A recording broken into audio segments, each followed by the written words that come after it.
बदलापूरमध्ये 2 अल्पवयीन मुलीवरती झालेल्या अत्याचार प्रकरणी अक्षय शिंदे हा आरोपी आहे। त्याचा 23 सप्टेंबरला एन्काउंटर झालेला आहे आणि आपण जर पाहिलं तर त्याच्यावरती अंत्यसंस्कार करण्यासाठी दफनविधी करण्यासाठी जागा मिळत नव्हती आणि गेले 5 ते 6 दिवसांपासून जागा शोधण्याचं काम सुरू आहे।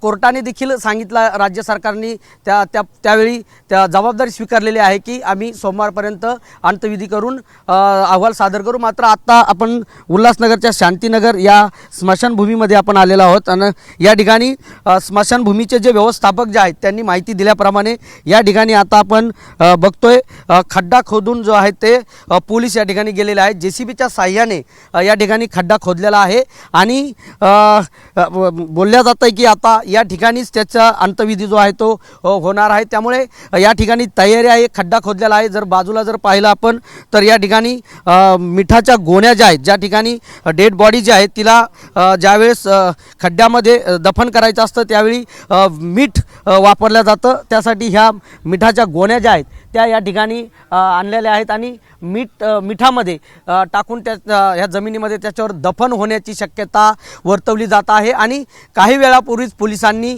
या सगळ्या स्मशानभूमीची पाहणी केलेली आहे आणि या ठिकाणची जागा जी आहे ती निश्चित केलेली आहे। त्यामुळे आता अंत्यविधी कधी होईल, काय होईल याकडे आता सगळ्यांचं लक्ष लागलेलं आहे।